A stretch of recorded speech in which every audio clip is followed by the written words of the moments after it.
Morning student. देखो बेटा, Europe में समाजवादी एवं रूसी क्रांति, इस चैप्टर का अगला जो टॉपिक है स्टालिनवाद और सामूहिकरण। देखो, स्टालिनवाद और सामूहिकरण। स्टालिनवाद जो थे ये व्लादिमीर जो लेनिन थे, ठीक है, उसके बाद जो ये बोल्शेविक पार्टी थी उसकी कमान इसके हाथों में आई, ठीक है।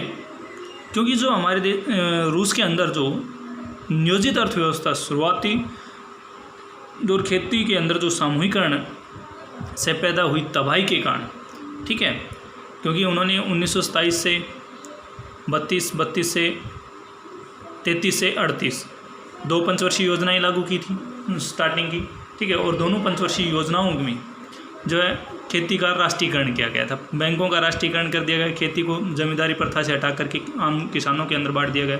मगर अब यहाँ बात आई सामूहिकरण। स्टालिनवाद ने देखा कि भाई इस प्रकार तो जो है मेन है कि फसल की जो कीमत थी वो फिक्स कर दी गई थी, जिससे जो किसान लोग थे वो उस कीमत में बेचने को, अनाज बेचने के लिए तैयार नहीं थे।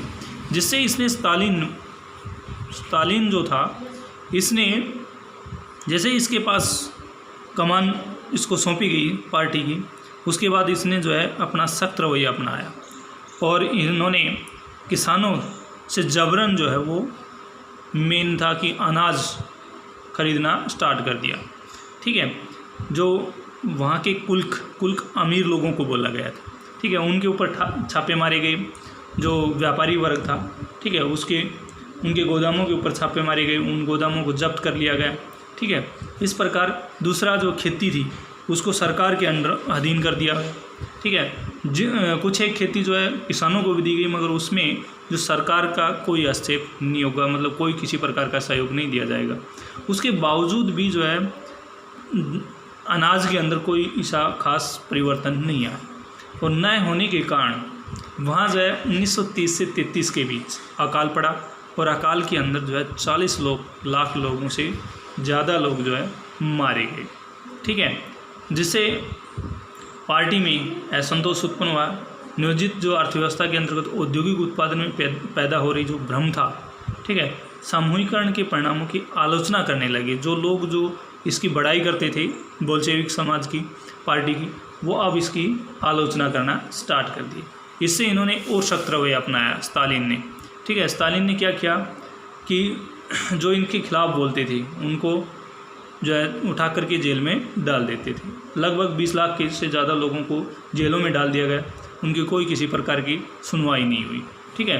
तो मेन था ये। तो स्टालिनवाद और सामूहिकरण, देखो बेटा, नियोजित अर्थव्यवस्था का शुरुआती दौर खेती के सामूहिकरण से पैदा हुई तबाही से जुड़ा हुआ था।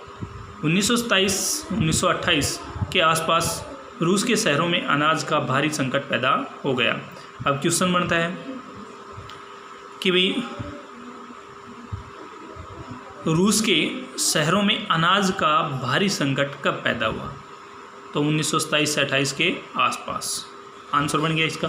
अगला देखो, सरकार ने अनाज की कीमत तय कर दी थी, उससे ज़्यादा कीमत पर कोई अनाज नहीं बेच सकता था, लेकिन किसान उस कीमत पर सरकार को अनाज बेचने के लिए तैयार नहीं थे।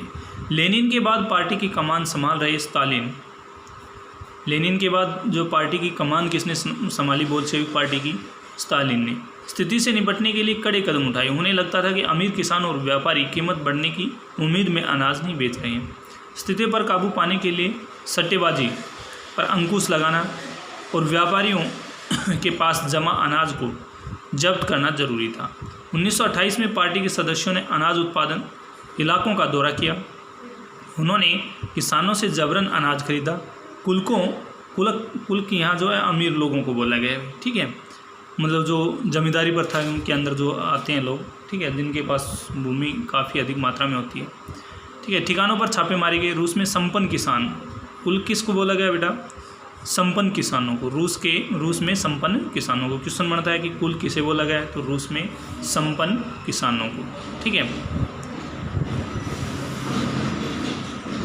पार्टी के जो सदस्य थे अनाज के उत्पादन के लिए इलाकों का दौरा कब किया? तो वो 1928 में, ठीक है। हो गया, तीन क्वेश्चन बन चुके। आगे देखो,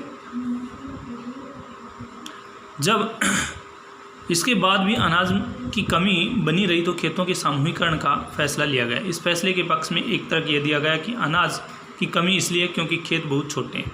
मतलब सामूहिकरण, अब कृषि का जो है सामूहिकरण करना स्टार्ट कर दिया, क्योंकि इसका मेन रीज़न बताया कि जो ज़मीन है वो उसके जो छोटे छोटे टुकड़ों में बंटने के कारण पैदावार इतनी अच्छी नहीं हो पा रही है, इसलिए उन्होंने भूमि का भी सामूहिकरण करना स्टार्ट कर दिया। 1917 के बाद ज़मीन किसानों को सौंप दी गई थी। रूस में किसानों को ज़मीन कब सौंपी गई थी भाई? तो 1917 के बाद। कब सौंपी गई? 1917 के बाद। ठीक है। फलस्वरूप ज़्यादा किसानों के पास छोटे खेत थे जिनका आधुनिकीकरण नहीं किया जा सकता था। आधुनिक खेत विकसित करने और उन पर मशीनों की सहायता से औद्योगिक खेती करने के लिए कुलकों का सफाया करना। अब जो है आधुनिक जो खेती विकसित करने के और उन पर मशीनों की सहायता से औद्योगिक खेती करने के लिए सरकार ने क्या कदम उठाए? तो सबसे पहला कदम था कुलकों का सफाया। अगला क्वेश्चन बनाइए। ठीक है। करना, किसानों से ज़मीन छीनना, राज्य नियंत्रण यानी सरकारी नियंत्रण वाले विशालकाय खेत बनाना जरूरी माना गया। ठीक है। अब उसके बाद इसी के बाद स्टालिन का सामूहिकरण कार्यक्रम शुरू हुआ। इसी के बाद जो है स्टालिन का क्या हो गया? सामूहिकरण कार्यक्रम स्टार्ट हो गया। 1929 से पार्टी ने सभी किसानों को सामूहिक खेतों कोलखोज किसे कहा गया? सामूहिक खेतों को, ठीक है, में काम करने के लिए आदेश जारी कर दिया। ज़्यादातर ज़मीन और साजो सामान सामूहिक खेतों के स्वामित्व में सौंप दिए गए। सभी किसान सामूहिक खेतों पर काम करते थे और कोलखोज के मुनाफे को सभी किसानों के बीच बांट दिया जाता था। मतलब जो कृषि से उपज पैदा होती थी उस उत्पादन की जो लागत थी, ठीक है, उसको हटा करके जो मुनाफा हुआ वो मुनाफा किसानों को सौंप दिया जाता था। तो अब मेन है कि भाई स्टालिन ने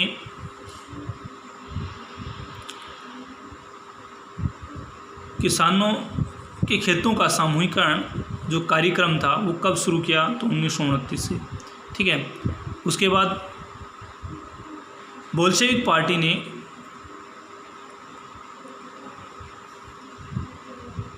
किसानों के लिए कौन सा आदेश जारी किया? तो वो सामूहिक खेतों कोलखोज का, ठीक है, कोलखोज का। ज़्यादातर ज़मीन और साजो सामान सामूहिक खेतों के स्वामित्व में सौंप दी गई। सभी किसान सामूहिक खेतों में काम करते और कोलखेज के मुनाफे के सभी किसानों में बांट दिया जाता। जो सामूहिक खेती करते थे उसका मुनाफा किसानों में किस प्रकार बटा? तो बराबर हिस्सों में। ठीक है। फैसले से गुस्साए किसानों ने सरकार का विरोध किया और वे अपने जानवरों को ख़त्म करने लगे।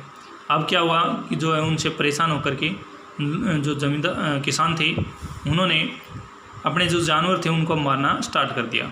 ठीक है। सन 1929 से 31 के बीच मवेशियों की संख्या में 1/3 कमी आ गई। तो बेटा अब मेन क्वेश्चन बना कि भाई रूस के अंदर मवेशियों की संख्या कम कब से होनी स्टार्ट हुई? तो 1929 से 31, या कम कब हुई? ठीक है, या कमी कब आई? ये भी हो सकता है कि रूस के अंदर मवेशियों की संख्या में कमी कब आई?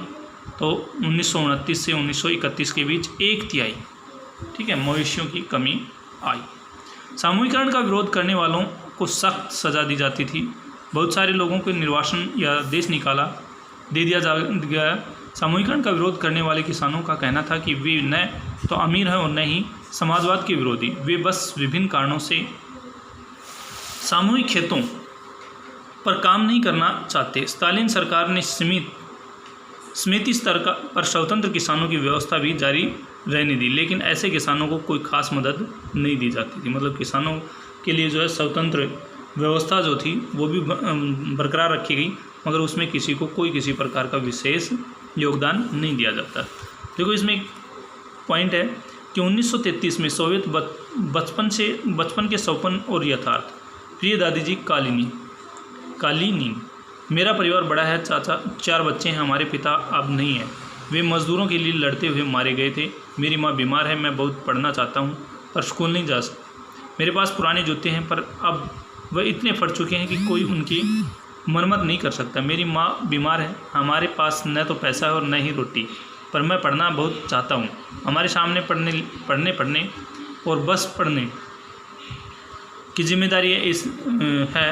व्लादिमीर इलिच लेनिन ने यही कहा है, पर मुझे स्कूल जाना छोड़ना पड़ेगा। हमारा कोई रिश्तेदार नहीं है, कोई भी हमारी मदद नहीं कर सकता, इसलिए मुझे फैक्ट्री में काम करना पड़ेगा ताकि मेरा परिवार भूखा मरने से बच जाए। प्रिय दादाजी, मैं 13 साल का हूँ, पढ़ाई में अव्वल आता हूँ और मेरी कोई ख़राब रिपोर्ट नहीं है। मैं 5वीं कक्षा में पढ़ता हूँ। मेन है कि सरकार द्वारा भाई जो है 2002 के अंदर जारी रिपोर्ट में एक जो है शिक्षा संबंधी जो है 6 से 14 वर्ष तक के बच्चों को निःशुल्क शिक्षा अनिवार्य कर दी गई थी।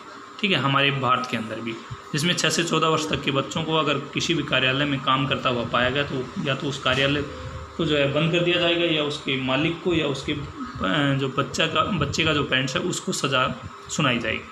ठीक है, सोवियत राष्ट्रपति कालीन के नाम 13 वर्षीय एक मजदूर बालक द्वारा 1933 में लिखा गया पत्र। ठीक है, अब आगे देखो ये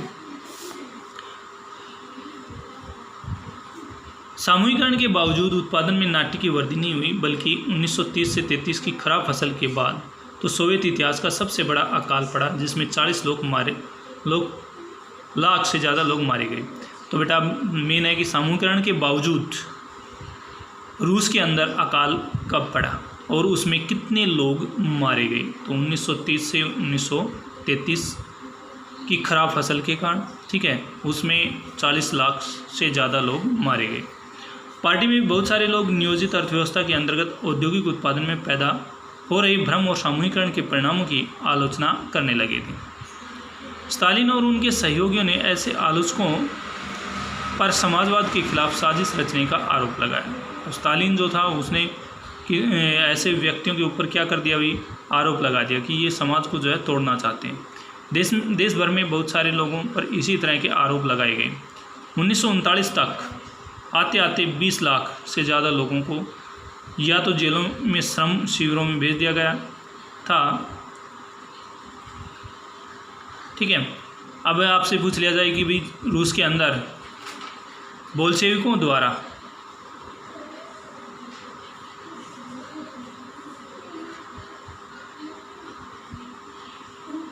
सामूहिकरण के परिणामों की आलोचना करने वाले कितने लोगों को वह कब जेलों या श्रम शिविरों में भेज दिया गया, तो भाई 20 लाख लोगों को।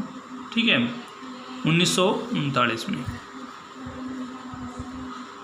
ज़्यादातर लोगों ने ऐसा कोई अपराध नहीं किया था, लेकिन उनकी सुनने वाला कोई नहीं था। बहुत सारे लोगों की यातनाएं दे देकर उनसे इस आशय के बयान लिखवा लिए गए कि उन्होंने समाजवाद के विरुद्ध साजिश में हिस्सा लिया और इसी आधार पर उन्हें मार दिया गया।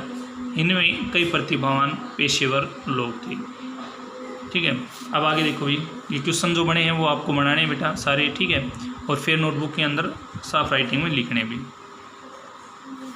अब है सामूहिकरण के विरोध और सरकार की प्रतिक्रिया, सरकारी वितरण। इस साल फरवरी के दूसरे पखवाड़े में यूक्रेन के निम्नलिखित विभिन्न क्षेत्रों में किसानों के बड़े पैमाने पर विद्रोह किए गए हैं। यह स्थिति सामूहिकरण के क्रियान्वयन के दौरान पार्टी के निचले कार्यकर्ताओं द्वारा पार्टी लाइन को ठीक से लागू न किए जाने और गर्मियों में होने वाली कटाई की तैयारी का परिणाम है। बहुत थोड़े से समय में उपरोक्त क्षेत्रों में चल रही गतिविधियां आसपास के इलाकों में भी फैल गई। सबसे आक्रामक विद्रोह सीमावर्ती इलाकों में हुई। विद्रोही किसानों का ज़्यादा जोर इस बात पर है कि सामूहिकरण के कारण उनसे छीन लिया गया अनाज, मवेशी और औजार उन्हें लौटा दिए गए। 1 फरवरी से 15 मार्च के बीच 25,000 गिरफ्तारियाँ हो चुकी और 656 को मृत्यु दंड दिया गया।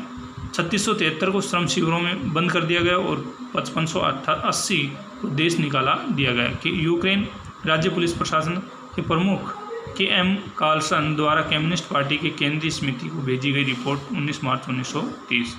तो बेटा इसमें मेन है कि रूस के अंदर 1 फरवरी से 15 मार्च के मध्य घटित घटनाओं का वर्णन कीजिए। तो इसमें आंसर आएगा 1 फरवरी से 15 मार्च के बीच 25,000 गिरफ्तारियाँ हो चुकी थी।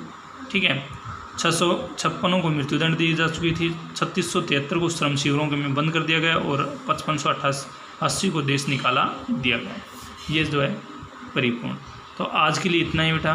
इसमें मैंने कि ये सारे क्वेश्चन बनाने हैं, साथ में आपकी बार आपका संडे को जो है वो टेस्ट भी लिया जाएगा, ठीक है। इस टेस्ट में आपको सभी बच्चों को पार्टिसिपेट करना है और टेस्ट जो है अनिवार्य रूप से देना भी इसी लेसन का आएगा, ठीक है। यूरोप में समाजवाद एवं रूसी क्रांति लेसन कंप्लीट अच्छे से याद कर लें।